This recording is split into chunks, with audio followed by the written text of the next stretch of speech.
Hello and welcome to Bloke on the Range, and I'm here at Hattila Shooting Centre in momentarily sunny Finland with the guys from Ensio Firearms. This is a company that, to be honest, I didn't know about until I knew they'd be presenting something to me today, and I think the easiest thing is that if the guys introduce themselves and the company, we'll find out more. Hello, and thank you, Mike, for this opportunity to show our KAR-21 rifle. And my name is Riku Hannukainen. I'm the CEO of Ensio Firearms. My name is Toni Kärämies and I'm the designer of this weapon. And I'm Juho Klemola and I'm their employee. Okay, so what is the particularly interesting point about this firearm? What's the unique selling point? What does it do that, say, an AR-15 or other similar system doesn't do? It's a multicalibre system and it can shoot both 308 and 223 Remington. You can have a same rifle with two calibers. You have the same setting, same feeling to the gun, and you need only one tool to access that, to actually change the caliber of the settings.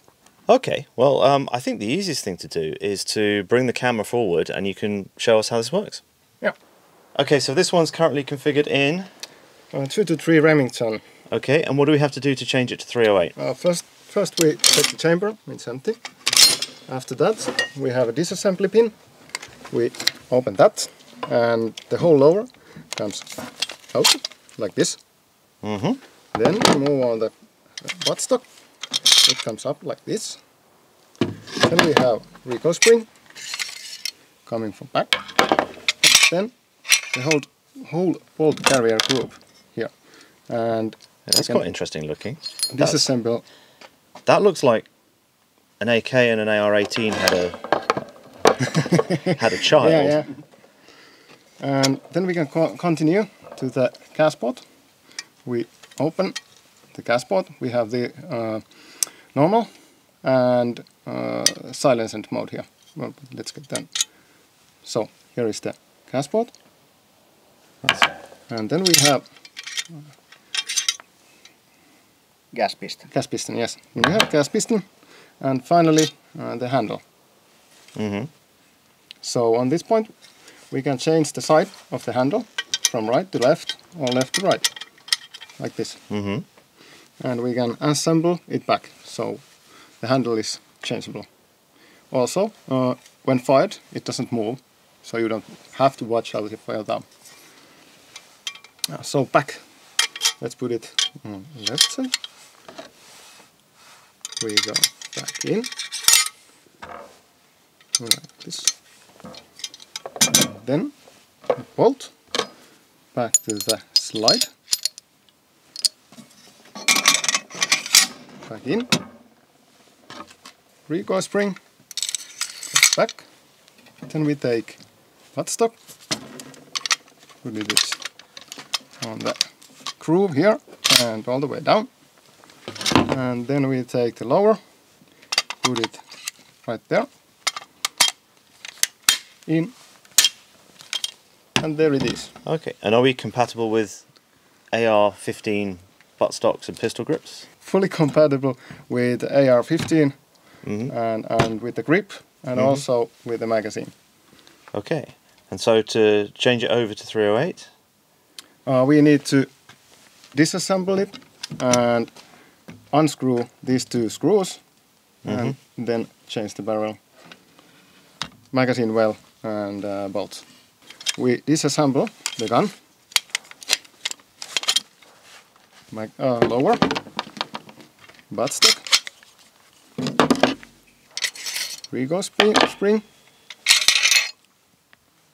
bolt carrier group, bolts.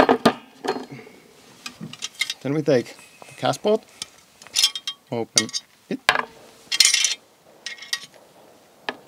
like this. And now we have field stripped the gun. And then we take, what is it? An Allen key. Allen key, yeah. Allen key, number 5. And we open 2 screws, like that. and they will be held with the plate, so you don't have to unscrew them all the way. Okay. It's there. And then we open it up. Mm-hmm. After that, we have the barrel assembly. And from that, we can take the reloading tube. Mm-hmm. And after that, we can exchange the barrel. It has a different gas setup. It has marked 223-308, and we put the reloading tube back. The same gas tube. Oh, we can use the same gas tube. Oh, cool. Put it back to the gun, like this. We take the recoil. What is it? Recoil. Recoil plate. Yeah. Yeah. So it's basically you've got a recoil lug on the other side of that. Yes. That engages with a groove in the barrel. Yes. Yep.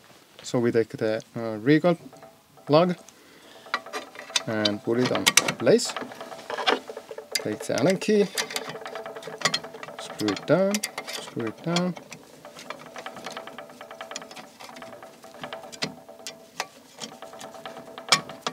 Do these need to be precisely tightened, or is it just crank it? We have it on 12 to 13 Newton meters. Okay. So basically you can do it with Allen key. Yeah, it's not excessively crazy. No. It's tight, but not overly. Yeah. And it's a free float, it looks like, or is it in contact? It's free floating. Uh-huh. Now we change the barrel. Then we need to take a magazine well. We can use the piston to do that. Like this. We take 308 mag well, put it on place, and we have changed that. And now we only need to change the bolt. So we take the bolt, bigger one. And the lugs are the same, and it's just the breech face that's different? Yes. Excellent. It has a slight size difference because of the caliber size difference. Okay, so the recesses in the barrel extension are different. Yes, yes. Yeah. So now we put it back. Recoil spring. Buttstock. And the lower. It doesn't matter if you assemble the back or the front first. So we can continue with assembling the front. Like this. And now we check that we take the 308, yes. Now it's ready. Assembled as 308. Now, one thing we noticed when I had a quick play with it before is that when the bolt is forward and the hammer is down, you apply the safety. You can't work the bolt. Yeah, if you when the gun is triggered and on the safety, you can't work it. When you put it on fire, and you can reload it. So when the hammer is down and you have a safety on, then the hammer gets on the way of reloading the gun. Okay. Is that your own trigger mechanism that you designed yourselves in house, or? Yes. Yes. Okay. Yes. And that is because AR cannot be, how is it said? AR cannot be Put on safe. put on safe when hammer is down. Yeah. And that is used a lot of in Finnish SRA shooting, like the anti-triggering. Okay. So you've very much taken SRA shooting into account in the design. of the Yes, rifle. also. And when you change barrel from one caliber to the other, how well does it retain its zero? Well, it won't be exactly the same, but it will be close. You can hit the paper on it. Okay, so yeah, a re-zeroing is necessary, but you're not going to be shooting into the next province. Yes. Okay, excellent. And magazines-wise? AR-10 magazine and AR-15 magazine. Okay, pretty much industry standard these days, Yeah. so that's cool. Right, well, you've brought one in each configuration, and we've got me and Jari of Varusteleka here, so we're going to shoot them at 150, 50 and 10 metres and give our opinion. Okay, thank you. So Jari's going to go first. Yeah. 150 metres.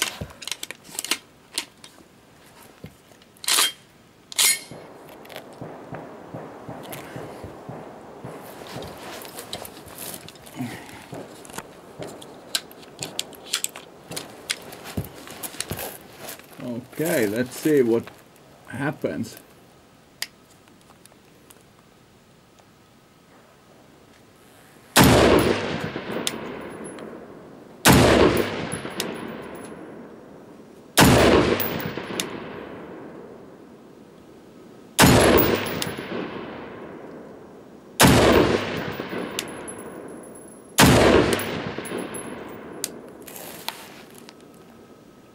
First impressions?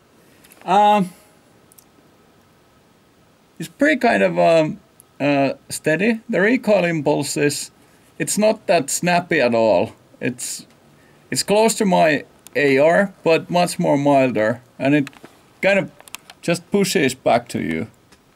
Like, and the trigger is nice. I think I'm doing fairly okay hits.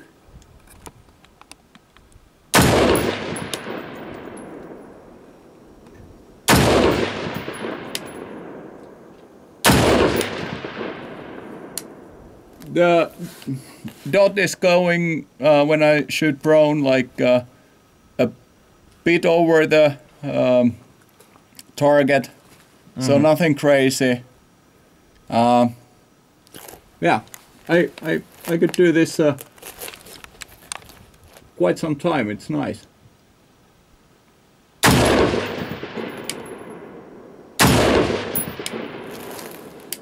Yeah, and it has a ambidextrous mag release, and we're clear. So you may have noticed that the ejection was quite excitable there, and the reason for that is that it's got a fixed ejector like an AK, not a plunger like an AR. So the balance is quite towards the front. In fact, where is the point of balance? It's about, yeah, it's about there.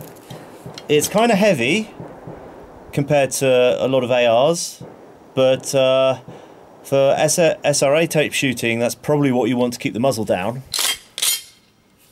That falls to the hand nicely. Let's see, I'll take the target that Jari didn't.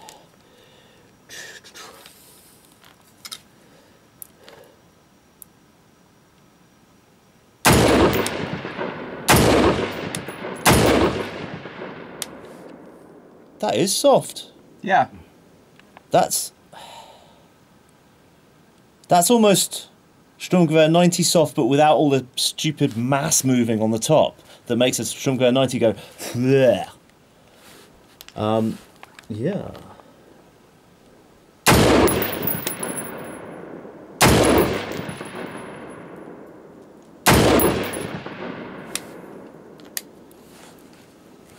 Do it off my elbows.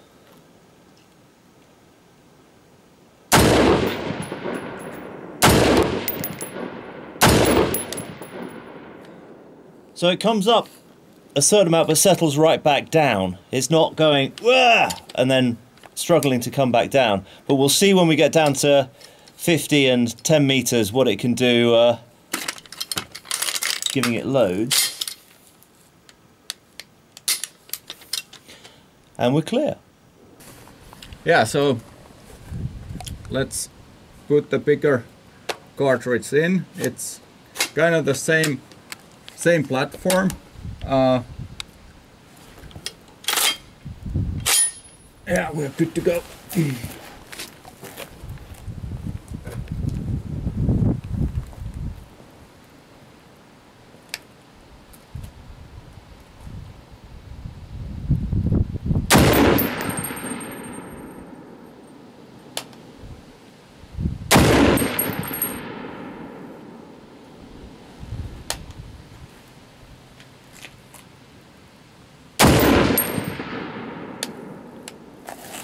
okay, it definitely has more bite, and the recoil, of course, is a bit more violent than 223. But it handles similarly. It doesn't jump in a crazy way. The recoil impulse is like pushing a much, kind of giving a bit more push back, but quite nice. Definitely nicer than many of the 308s.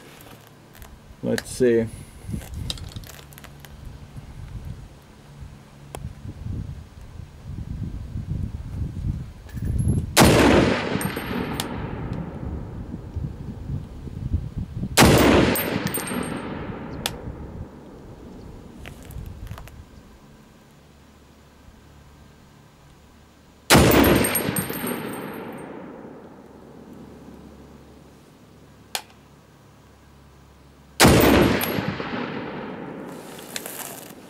Yeah.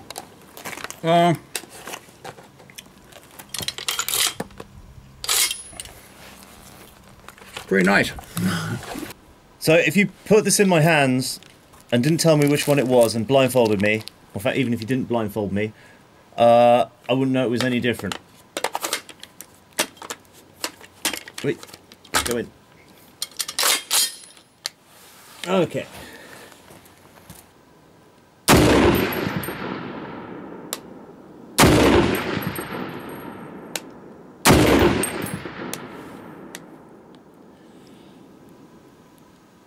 Well, that recoil impulse is similar to a FAL, I'd say, but in a lighter rifle. It's different to an AR-10. Up off the elbows and see.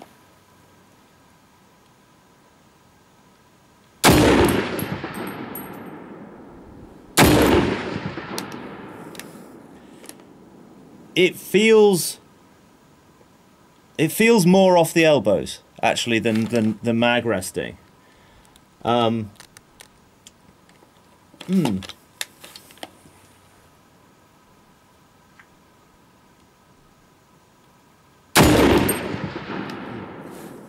Jari, I don't know if you've found the same thing, but with the selector there, I find that's digging into my hand there.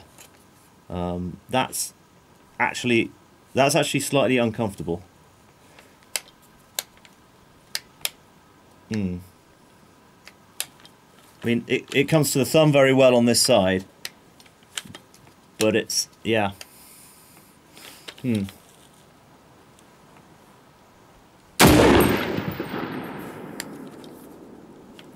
Definitely on the more pleasant end of 308s, I think, is the answer there. But I think I prefer the 223. But if you need a 308 or need multi-caliber, this seems like a good option. So, shall we take it to 50 meters and do some slightly faster stuff? Now, unfortunately, the scopes weren't zeroed well enough at 150 to get an impression, so we're up at 50 and we'll do some sort of SRA relevant stuff.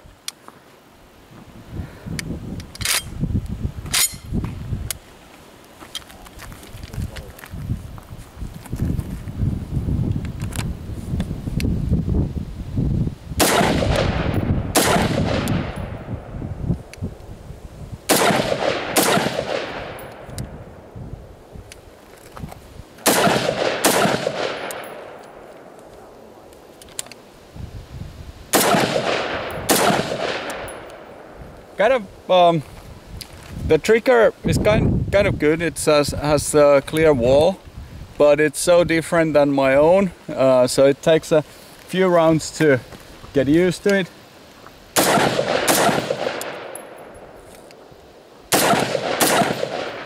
But it shoots quite flat offhand. So my dot is going, like, when I'm aiming on center, it goes on top of the target, maybe a bit over from 50 meter distance.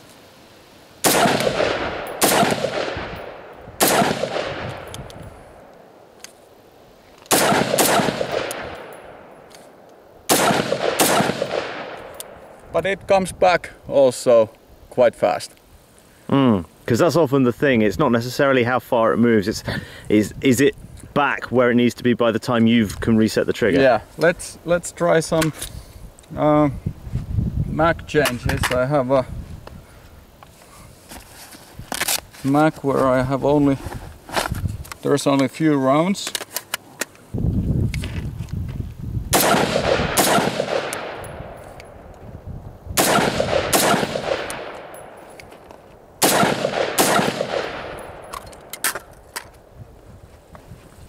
Okay. Drops clear. Drop the mag in my pocket. Yeah, the ergonomics are like pretty much same as in AR.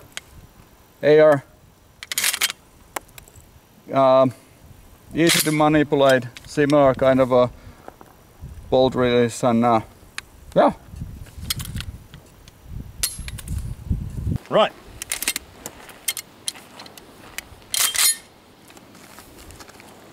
Oh, it's starting to get warm. Ah! Gas system. Oh, okay.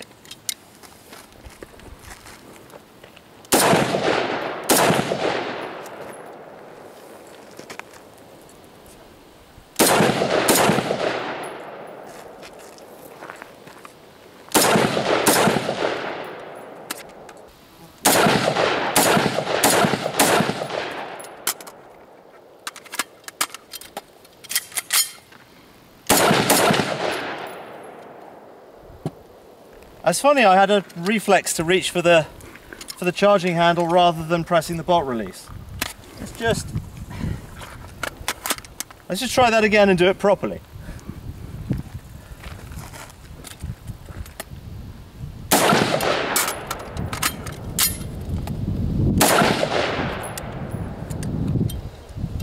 So the BotR release is a bit higher up than on an AR.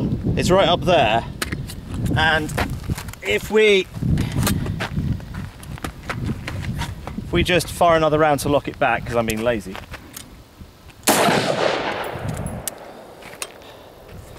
So drop the mag, new one in. Can you slap? Yes, you can. But I mean, on an AR-15, it's rather there. I don't think that's a bad position. It's just not the same. It doesn't quite fall under your thumb in the same way. Okay, 308. Yeah, 50 meters.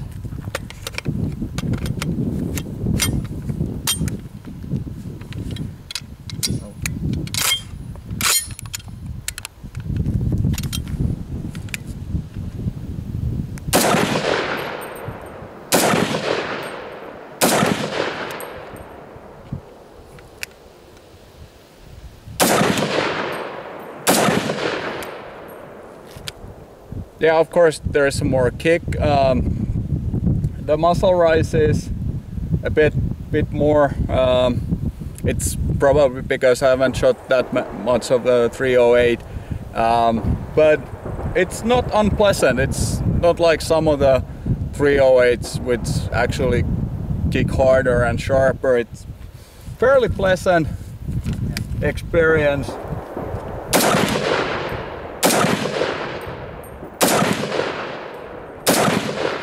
I can still keep if I shoot with that pace, I can still keep the whole target like in the scopes area, and it falls fairly well back in place.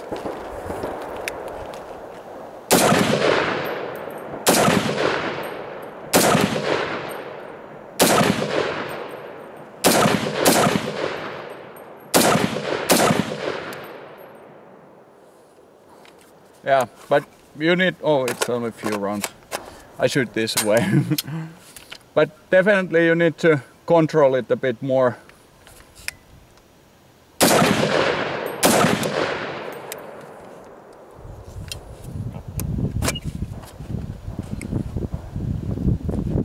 It's actually the charging handle.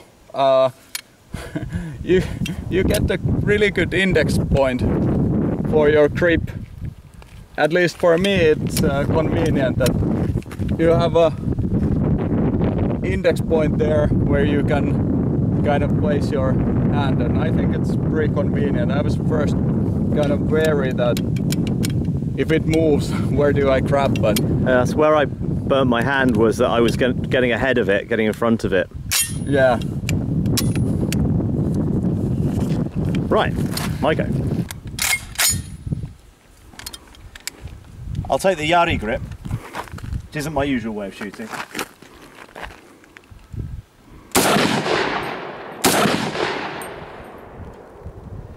Probably 3 times the muzzle rise.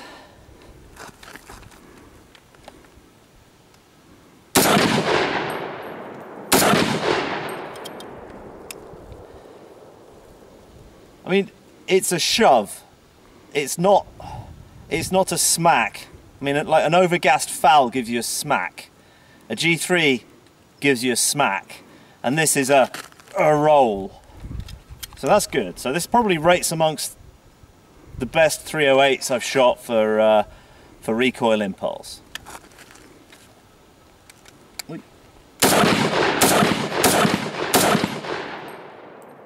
Now I'm getting used to it, it's settling back down fairly quick. I don't think I'd have risked going that fast in a match. I was just sort of letting it settle and squeezing it off. Yeah, but that is definitely the way to hold it.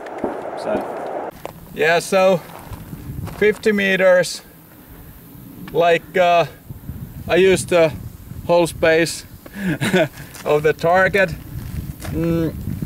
Actually 308 I did a better job, mostly. It seems that that optics is not fully in zero, but still 50 meters with decent pace. I think we did a fairly good job. mine's similar. Yeah, a bit better than mine. I was trying to go as fast as I could for some of that. Yeah. Yeah, we're not shooting for precision, we're shooting sort of like practical competition style. Yeah, get to feel the rifle, but yeah, kind of. Well, now when we have a few rounds behind, starts to get the feeling like where it rises, where it goes down. So let's see how it goes in a 10 in a fast mode.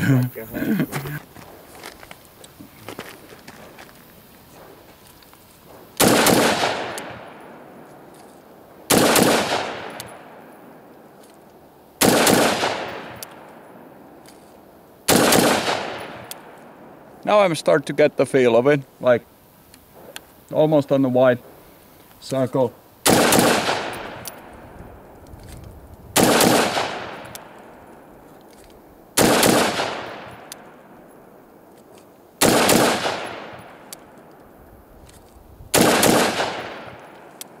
So, kind of with that pace,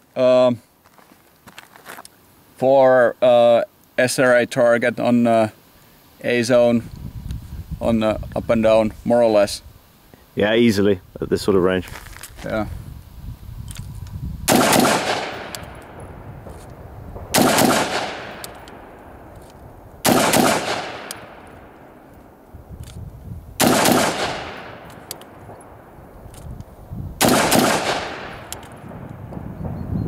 Yeah, it starts to get a bit hot, but all the guns get, and yeah, I kind of like the foreguard that you can have a really good grip and index the hand there.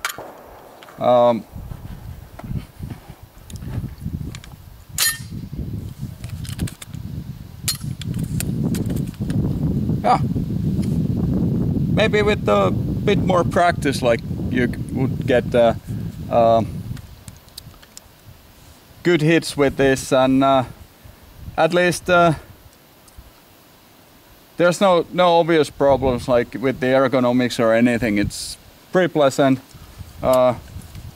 robust feeling gun. Yeah, it doesn't feel wobbly. No, it's kind of, you grip it, it's like, feels like a proper tool. Right, can I borrow your left glove, please? Yeah. It's just, I've got a glove on, so I'm just going to take my conventional grip and, hey! No, still, nah. I think I can get away with that actually, putting my thumb in front. This is just me being a bit of a boomer with my grip style.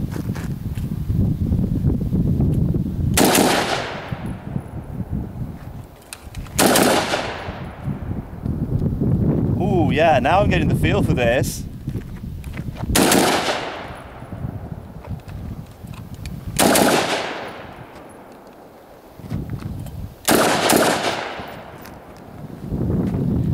I'm going to try and go as fast as I can with a double tap.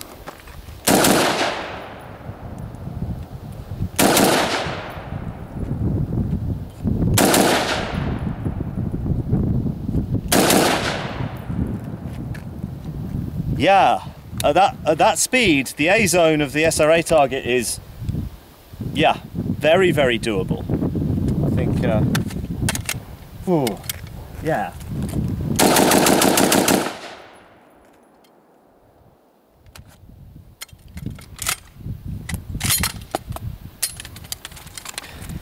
Yeah, that's fun, but glove is not optional.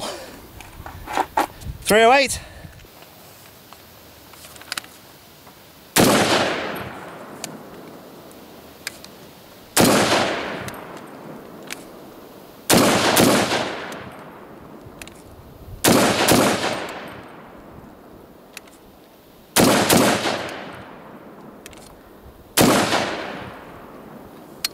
You can get decent double taps like with this, but you need to lean on it.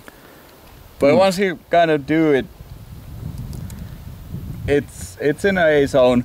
But probably somebody who has shot a more like 308 and more savvy with the battle rifles would run this like no problem. Like if I compare to my FAL,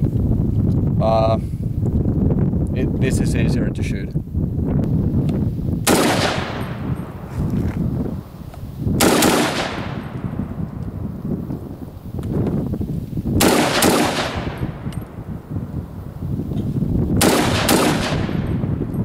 I think that's probably, excuse the wind, I think that's probably the limits of how fast I could double tap it, because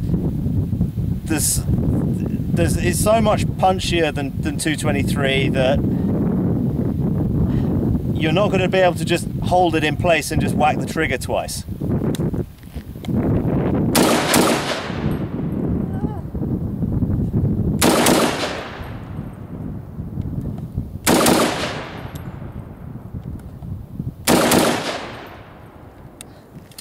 When you run a 308 that fast, the whole world goes into a bit of a blur. I started out practical shooting years ago with a 308, with a FAL, and I think this is way ahead of a FAL on that front. Yeah, I think it's certainly the nicest 308 I've fired. How much have I? 5 rounds left.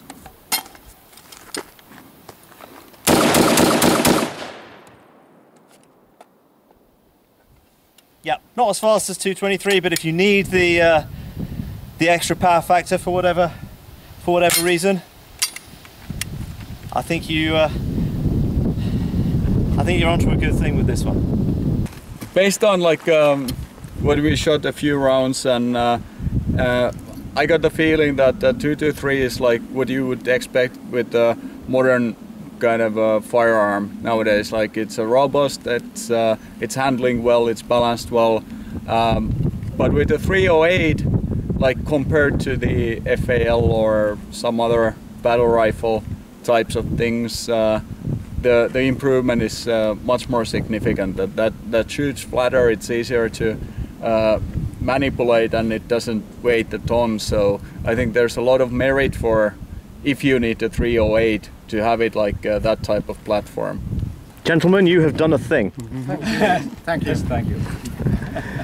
So hopefully this will penetrate through the wind noise, but from my perspective there's no major vices on it. That's a bit proud, and I've got a bit of a bruise on my hand because I've gripped quite tightly. Yeah, sorry for that. gripping round the end with my slightly boomerish grip, I have a tendency to touch some hot parts, so I have to hold it differently. A glove definitely helped there, but a lot of people shoot in gloves anyway these days. The aluminium forend doesn't get too hot, and it's never going to get too hot on an SLR or IPSC stage because you're just not shooting enough rounds. Yeah. One thing we were discussing off camera was maybe a folding cocking handle, because it does force you to either hold there or there.